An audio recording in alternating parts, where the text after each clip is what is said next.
Olá, sejam muito bem-vindos à Velha Nova Friburgo. Ao meu lado, Carlos Arnaldo Berbert Juca, que me acompanha aqui sempre nessa trajetória. E hoje nosso programa vai entrevistar uma fera, né? Literalmente uma fera. Eu estou me referindo ao Guaraci, que é filho do Pantera Negra, né? Hoje a gente vai falar sobre a memória do seu pai e depois um pouquinho sobre a sua carreira. Guaraci, eu sempre quando fazia pesquisas assim nos jornais, sobre outro assunto, as manchetes sempre eram o Pantera Negra. Estou me referindo a jornais de época, lá no Centro de Documentação de Nova Friburgo. E me chamava a atenção, Pantera Negra, né? Isso chama a atenção, porque era sempre manchete dos jornais. E eu gostaria muito hoje de reconstituir um pouquinho a vida do seu pai.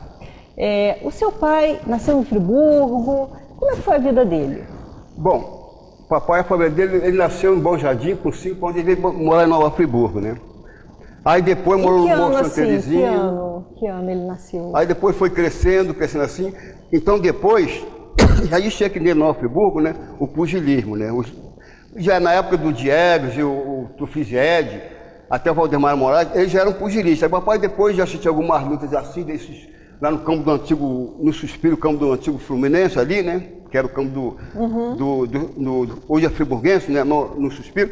Aí papai, por curiosidade, começou então a aprender o boxe sem mestre. Tá, deixa eu só te interromper um pouquinho. É o seguinte, ele veio com 5 anos de idade com a família, morava em Bom Jardim, né? Mais ou menos em que ano?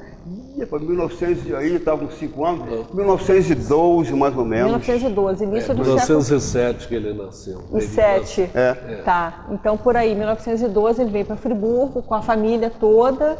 E o seu avô trabalhava em quê, assim? Meu avô tinha pedreiro no Morro Santa Terezinha. Pedreiro? Era pedreiro, filho de pedreiro. E ele também deve...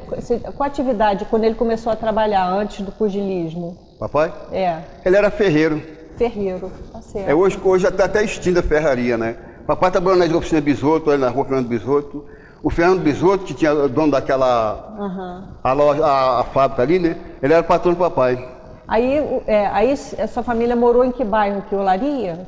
Bom, morou no Morro Santa Terezinha, na rua General Osório também. E depois, em 1938, meu pai morou aqui em Olaria, na rua Presidente Vargas. Tá certo. E aí, né, ele tinha atividade dele como ferreiro, né? A família toda veio para cá. E como é que ele começou assim a se interessar pelo boxe? É um negócio, naquela época já tinha um pugilismo no Nova Friburgo, né? Então ele assistia algumas lutas, né? Aí por curiosidade ele aprendeu o boxe sem mestre. Foi boxe sem mestre, ele não teve assim, instrutor. Ele aprendeu boxe sem mestre depois do Doca Barreto, que era o empresário da época, aí descobriu o papai. Aí começou a chamar o papai, ô Faustino, vamos fazer uma luta assim, você parece que leva jeito para isso. Aí começou. O papai lutou primeiro, foi com o Gesso Wallace, acho que está aqui no Sakura aqui. Aí foi com o Gesso Wallace primeiro. Aí foi indo, foi se projetando. Aí depois o papai estava treinando no quintal da casa dele. Eu esqueci o nome da pessoa agora. Aí o rapaz foi pulando corda, batendo saco de areia, puximbol, teto do céu. Ó, Pantera, como é que é, Pantera? Meu nome não é Pantera, não. Meu nome é Felisberto. Aí começaram Pantera pra cá, Pantera. Aí começaram a pedir Pantera Negra. É, porque ele era afrodescendente, né? Aham. Você lembra mais ou menos dessa época?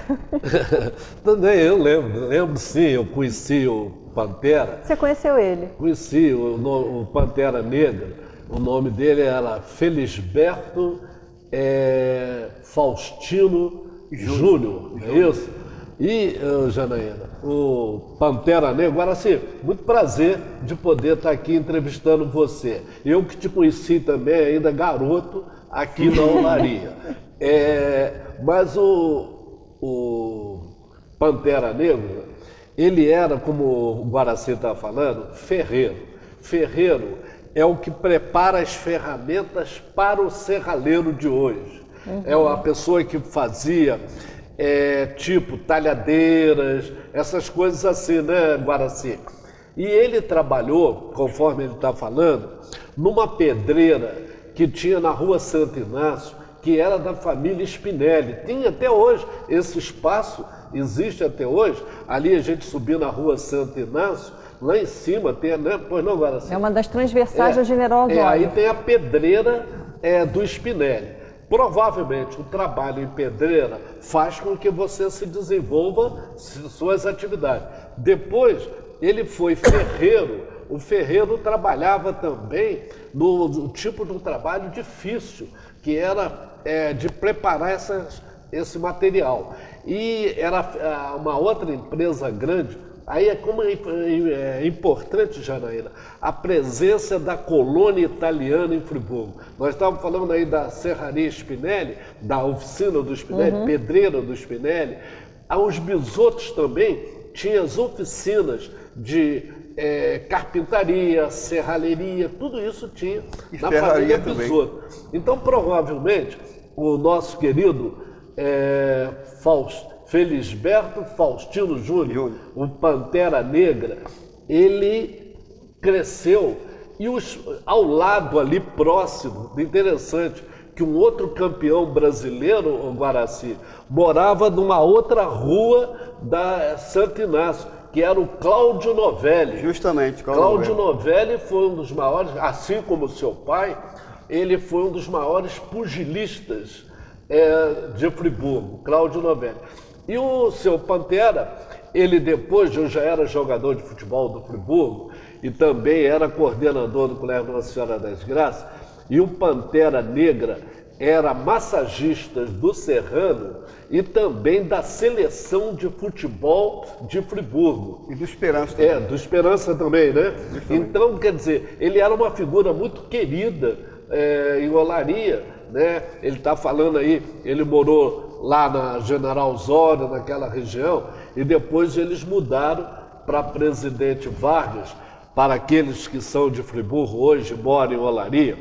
O Pantera morava mais ou menos não, aonde é hoje a Confecções Cipriano, São Cipriano, do Carlinhos Cipriano, mais ou menos ali no número 130 da Presidente Vargas, né? Hoje uma das ruas mais desenvolvidas de Friburgo, que é a Presidente Vargas, com aquela outra rua, Raul Veiga, né? Onde tem um grande circuito da moda íntima de Friburgo, no bairro de Olaria. E o Guaraci, ele está falando aí dessa vida dele, o pai dele tinha um destaque em todo lugar e foi até homenageado pelo antigo governador de São Paulo, Adhemar de Barros. Adhemar de Barros foi um dos grandes personagens da história política brasileira, com diversas vezes foi candidato à presidência da República, né? E foi fundador do Partido Progressista Brasileiro. Durante anos vinha em Friburgo, porque nessa época esse Adhemar de Barros, então governador de São Paulo, ele tinha um grande amigo em Friburgo e que ele estava sempre aqui, certo? Presente. E aí então eu estou falando, a gente poder falar de Pantera Negra, e nesse período agora que se aproxima os 200 anos de Friburgo, é muito importante, né, Janaína? Que a gente possa comentar daquelas figuras que se destacaram. E o pai dele está entre uma dessas figuras. E eu fico impressionada, assim, com a memória do Juca, né, porque geralmente quando a gente fala de personagens importantes, né, eu estou me referindo a políticos da história de Friburgo, é fácil você ter uma memória, mas a gente está falando de uma pessoa simples, apesar do destaque, né, que ele teve naquela época, mas a sua lembrança assim, dos lugares onde morou, né, ainda bem que isso tudo está registrado aqui, né, e vai servir como documento aí né, da história, da memória de Nova Friburgo. Tá? Nós vamos dar um intervalo e daqui a pouco retornamos com o programa Velha Nova Friburgo.